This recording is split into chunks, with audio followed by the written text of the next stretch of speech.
이제 예수님께서 자신이 인간들을 위해서 마지막 십자가의 길을 가야 함을 인식하고 예루살렘으로 향하는 여정에 들어서게 됩니다.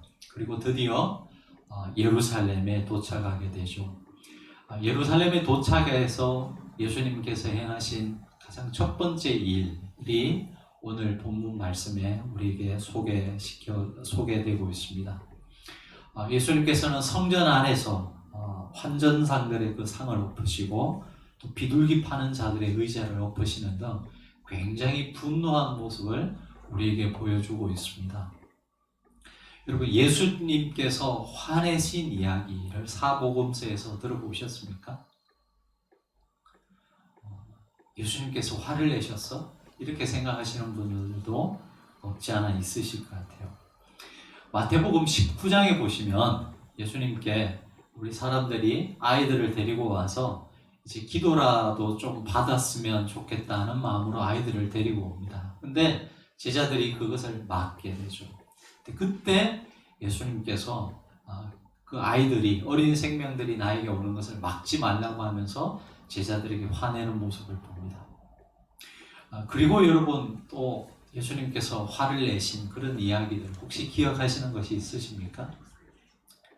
조금 그런 뉘앙스가 비치는 부분들이 있지만 오늘 이 마가복음 11장에 나오는 것처럼 예수님께서 이렇게 크게 분노하신 경우는 잘 없는 것 같습니다.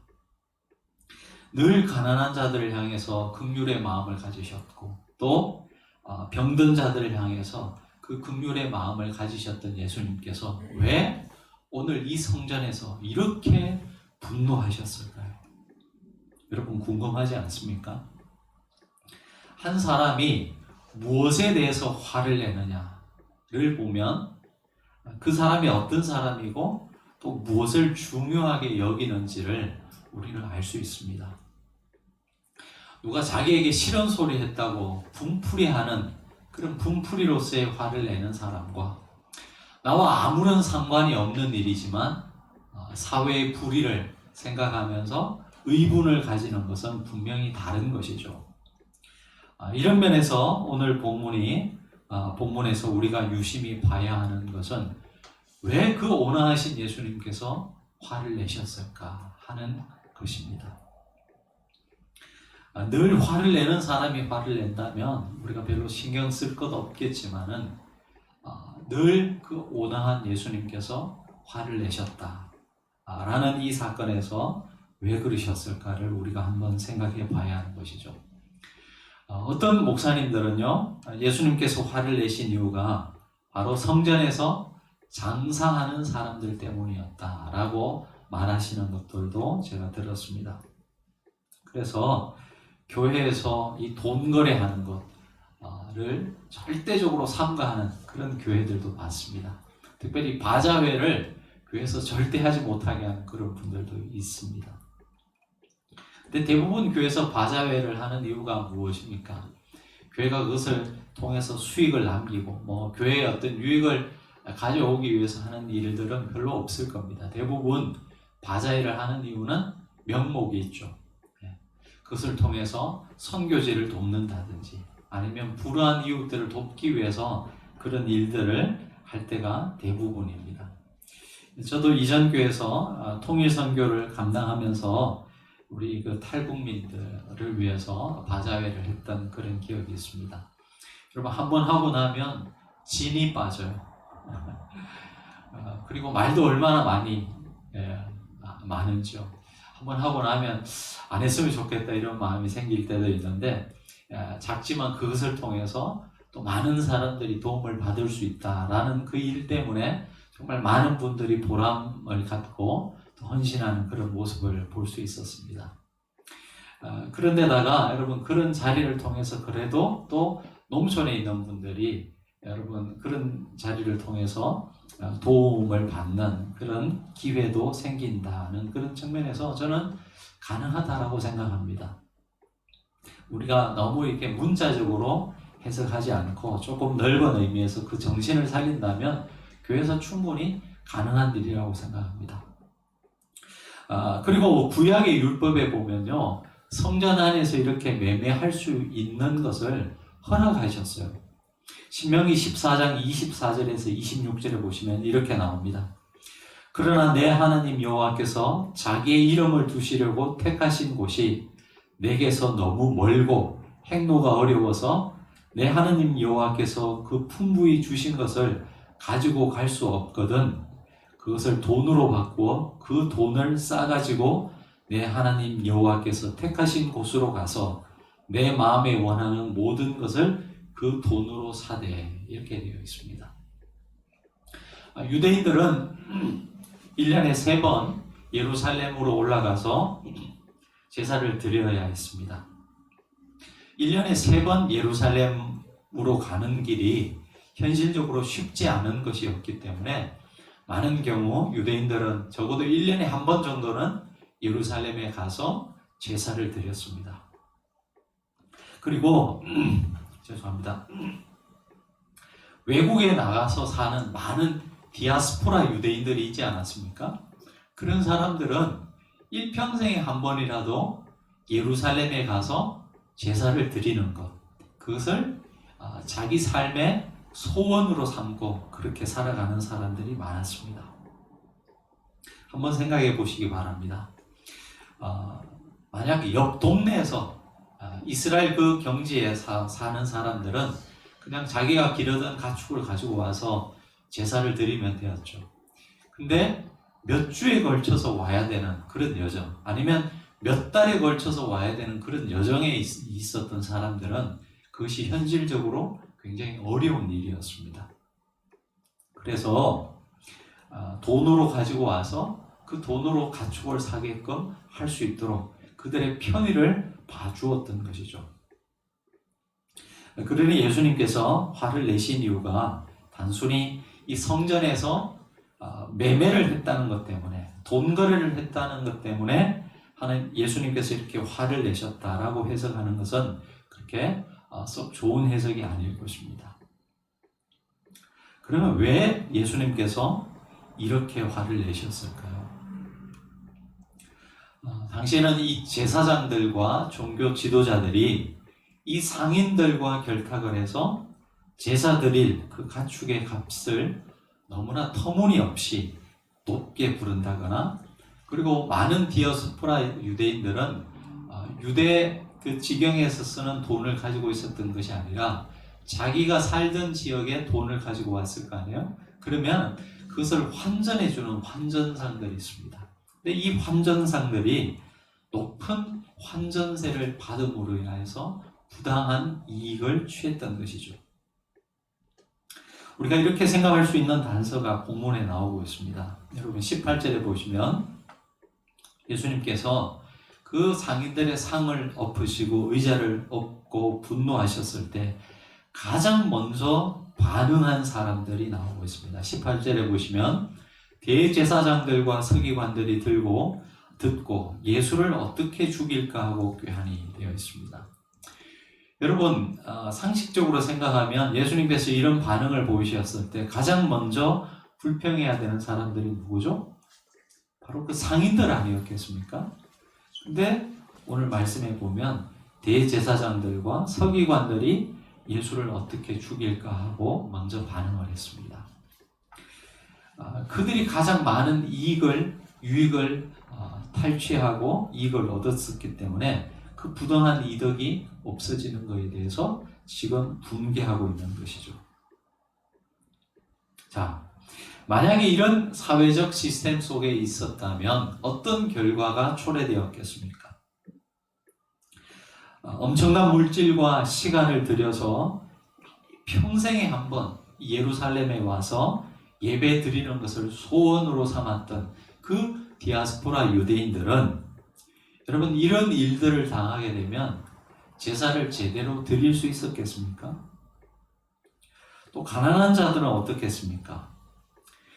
빈부격차에 따라서 하나님께서는 재물의 그 다양한 것들을 허용함으로 인하여서 아무리 가난한 자들이라 할지라도 적어도 하나님 앞에 나올 때는 작은 재물이라도 가지고 나오게끔 율법에 그렇게 명시를 해두었습니다. 그것은 하나님을 위해 한 일이기도 하지만 사실은 제물을 드리는 사람을 배려한 하나님의 율법이었습니다.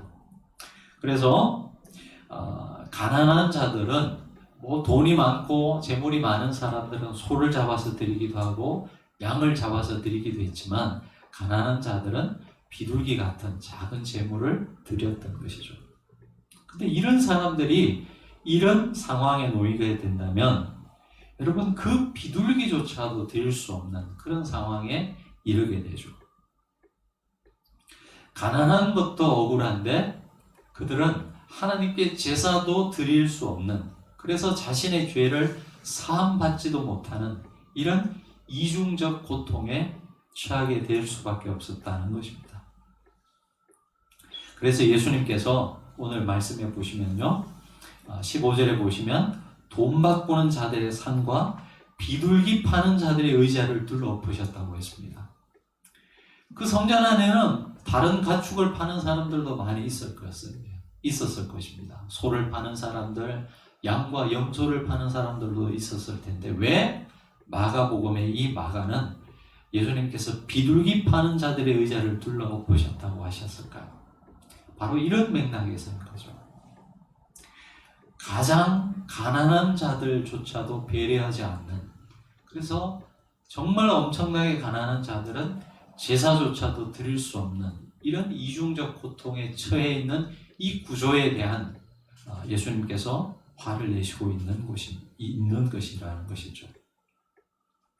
가장 거룩한 곳이어야 하는 성전이 인간의 탐욕으로 말미암아 가장 세속적인 곳이 되어버린 이 불의한 현실에 대해서 예수님께서 화를 내고 계신 것입니다. 가장 평등하고 하나님 앞에서 존귀한 영혼으로 대우받아야 하는 그 인간의 존엄성이 신의 이름으로, 하나님의 이름으로 짓밟혀진 그런 현실에 대해서 예수님께서 분노하고 계신 것이죠. 또 한 가지 이유는요, 우리 17절을 한번 보시겠습니다. 우리 17절의 말씀을 같이 한번 읽어보시면 좋겠습니다. 17절의 말씀.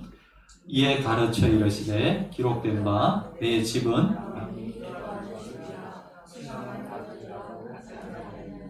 너희는 강도의 소굴을 만들었도다 하시니. 자, 여러분 이 본문 말씀 속에서 대조되는 말씀이 나오고 있죠. 대조되는 단어들이 나오고 있죠. 무엇과 뭐죠?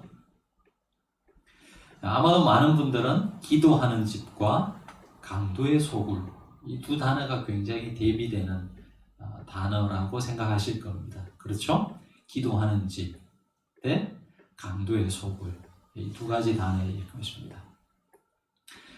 근데 이 말씀을 하실 당시의 그 시대적 배경을 조금 이해하면 여러분 대조되는 단어가 다르다는 것을 알 수 있습니다. 현대신학의 거장이라고 할 수 있는 톰 라이트라는 영국 신학자는요, 이 구절에 당시 역사적 배경을 우리에게 짧게 설명해 주고 있습니다. 이 당시 이 도둑이라는 단어, 오늘 말씀에 나오는 강도, 이 강도라는 말은요, 원래 이 당시에는 사람들에게 이 민족주의자들을 의미하는 단어였다라고 설명하고 있습니다. 조금 뉘앙스가 다르죠. 우리가 생각하는 강도, 다른 사람의 돈을 탈취하는 그런 의미로서의 강도가 아니라 민족주의자들, 혁명가, 이런 사람들을 일컫는 단어였다는 거예요. 민족주의자들 하면 여러분 어떤 이미지가 떠오릅니까? 그 같은 민족으로서는 좋은 이미지겠죠. 자기 민족을 최우선시하는. 그러나 다른 민족 입장에서 보면 이 민족주의자들은 굉장히 배타적인 성격을 가진 사람들이었습니다. 자기 민족이 최우선인 사람들이 있기 때문에 다른 민족 입장에서 본다면 굉장히 배타적 사람들이었습니다. 자, 하나님께서 솔로몬을 통해서 성전을 만드셨을 때는 이 하나님의 임재로 상징되는 성전을 만민을 위한 집으로 세우셨어요. 근데 유대인들은 그 하나님의 성전을 만민을 위한 열린 공간으로서의 그 하나님 성전을 자기 민족만을 위한 폐쇄적인 공간으로 만들어 버렸다라는 것입니다. 자, 이런 면에서 본다면 여기에서 대조되는 단어는 만민이라는 단어와 이 강도라는 단어, 두 단어라고 우리가 생각할 수 있습니다. 좀 더 해석을 덧붙인다면요, 하나님께서는 만민을 만나는 이 포용의 자리로서의 이 성전을 유대인들은 그들만을 위한 배제의 공간으로 만들어 버렸다는 것이죠. 그것도 하나님의 이름을 빌어서 말입니다. 자, 이런 것들을 요약해 본다면 오늘 본문에서 예수님께서 왜 화를 내셨는지 우리는 짐작해 볼 수 있습니다. 하나님께서는 성전을 하나님을 만나는 그 만남의 장소, 누구나 만날 수 있는 이 포용의 자리로 죄인들을 위해서 하나님의 은혜와 사랑을 경험하는 그런 자리로 이 성전을 주셨지만 인간들이 그들의 탐욕으로 인해서 오히려 가난한 자들을 신의 이름으로 배척하고 배타적으로 취급하고 그들 자신만을 위한 장소로 만들어버린 것에 대한 분노였다라는 것이에요. 지역적으로는 이 당시 종교 지도자들이 자신들의 이권을 위해 가난한 자들을 소외시켰고, 조금 더 넓은 의미에서는 유대인들이 이방인들을 하나님의 구원에서 소외시키는 이런 장소로 전락시켜버린 것에 대한 분노였다라는 것이죠. 오늘 그 주님께서 여러분 한국 교회를 보시면서 어떻게 평가하실까 한번 생각해 보시면 좋겠습니다. 특별히 오늘이 이 종려주일인데 이날 우리가 이것을 한번 생각해 보고 우리 자신들을 한번 돌아보면 좋겠다는 생각을 해보게 됩니다. 여러분 한국 교회는 초기부터 이 평등의 정신 그리고 연약한 자들을 품고 그들을 보듬는 그런 교회로서의 사회적 역할을 감당해 왔습니다. 1895년 4월에 서울에서 사는 백정인 이 박성춘이라는 사람이 세례를 받고 무호 선교사님의 그 곤단골 교회에 입교를 하게 됩니다. 이 무호 선교사님이 곤단골 교회를 세웠는데 거기에 이 박성춘이라는 백정, 당시로 봐서는 가장 사회적으로 낮은 하층민이었습니다. 이 박성춘이라는 사람이 교회에 등록하고 세례를 받게 되자 여러분 양반들이 들고 일어났어요. 처음에는 양반들이 저 사람 계속 우리 교회에 같이 다니게 하면 교회에 안 나오겠다고 하고 몇 주를 빠지게 됩니다. 근데 나중에 다시 이 양반들이 교회를 나오죠. 그리고 나서 이 무호 선교사님에게 요구를 합니다. 저 사람 우리 교회에 같이 나오게 한다 그러면 자리라도 다르게 좀 배치해달라고. 양반들은 앞좌석으로 앉혀주고 그리고 이 하층민들은 뒤쪽 자리를 마련해달라고 이렇게 자리를 구분해달라고 요구를 하게 됩니다. 근데 여기에 대해서 무호 선교사님은 교회에서 이 계급을 구분하는 것은 이 복음의 정신에서 어긋난다고 주장하면서 이 양반들의 요구를 들어주지 않습니다. 결국 이들은 나가서 다른 교회를 세우게 됩니다. 1905년에요. 여러분 승동교회가 설립이 되고 클라크 선교사가 담임 목사로 부임을 하게 됩니다. 근데 이 승동교회에 이 하층민들이 또 이 사회적으로 이 천민들이 많이 오게 됩니다. 그러자 이 양반들이 또 들고 일어나는 것이죠. 그래서 처음에는 양반들이 지금의 연동교회로 가게 됩니다. 근데 그 연동교회로 옮겼는데 나중에는 그 연동교회에서 또 나와서 이 양반들만의 교회를 만들게 돼요. 그 교회가 바로 여러분 지금 안국동에 있는 이 안동교회, 그리고 지금은 이제 대치동으로 옮겼지만 묘동교회가 대표적인 교회였습니다. 원래 이 묘동교회가 종로에 있었던 걸로 알고 있는데요. 여러분 지금 그 교회 교인들이 들으면 좀 기분 나빠할지 모르지만 사실은 우리 한국 교회의 부끄러운 역사죠. 처음부터 한국 교회는요, 이 가장 낮은 자들, 연약한 자들, 이런 자들을 여러분 품는 그런 교회였습니다. 근데 지금 한국 교회는 어떻습니까? 어쩌면 가난한 자들, 또 아프고 상처난 자들이 오기에는 너무 부담스러운 곳이 되지 않았나 하는 생각을 해보게 됩니다. 그래도 교회 나오려면 좀 배워야 되고, 좀 살아야 되고, 어느 정도 교양도 있어야 되고, 사람들이 그렇게 생각하는 것 같아요. 이건 제 개인적인 의견이지만 이런 생각은요, 아마도 대형 교회일수록 더 심한 것 같습니다. 조선시대와 같은 그런 신분상의 차별은 없지만 눈에 보이지 않는 또 새로운 차별이 생긴 것 같아요.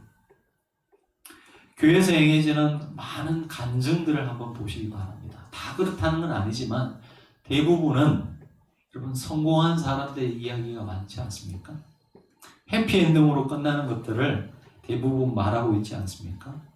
그래서 그것이 잘못됐다는 이야기는 아니지만 여러분 실패한 사람들, 슬픔이 있을 때 가장 먼저 생각나는 곳이 교회이지 않는 것 같습니다. 그런 사람들이 찾기에는 교회가 너무 부담스러운 것이 되어버린 것 같습니다. 가장 아프고 고통스럽고 힘들 때 생각나는 곳이, 가장 먼저 생각나는 곳이 교회여야 하는데 반대로 그런 일들이 내 삶에 생겼을 때 가장 가기가 부담스러운 곳이 교회가 되지 않았나 하는 생각을 하게 되는 것이죠. 여러분 누가 이렇게 만들었습니까? 바로 우리 자신들 아니겠습니까?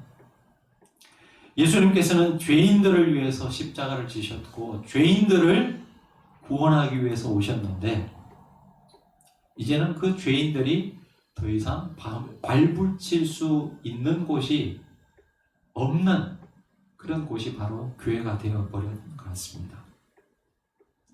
병원은 환자를 위해서 세워진 곳인데 환자를 안 받겠다고 하는 이런 무서운 꼴이 되어버린 것이죠. 여러분 말씀을 맺겠습니다. 여러분 왜 예수님께서 분노하셨습니까? 인간의 탐욕으로 인한 인간의 배타성이 성전에서만 있어서 그랬을까요? 당시 세상에는 세상은 괜찮은데 성전만 그런 모습을 취하니까 예수님께서 화를 내신 것입니까? 아니죠. 오히려 세상은 훨씬 더 심각한 일들이 벌어지고 있었습니다.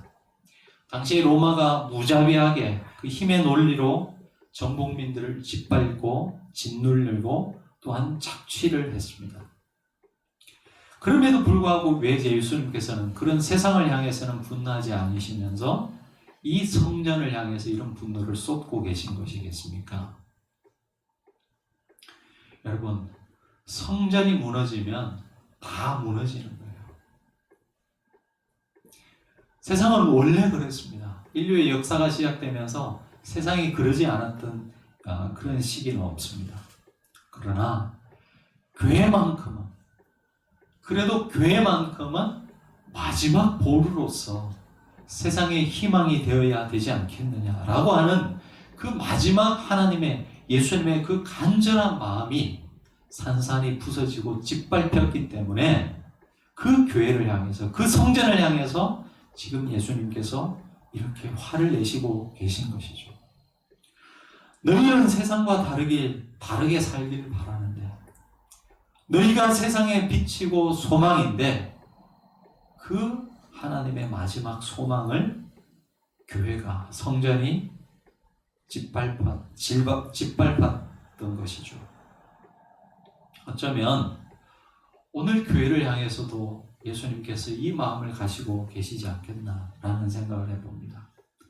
교회만큼은, 한국 교회만큼은 세상과 다른 가치로 사라져 가기를 바라는데, 살아내기를 바라는데 그 하나님의 그 마음을 교회가 헤아리지 못하고 있다는 것이죠.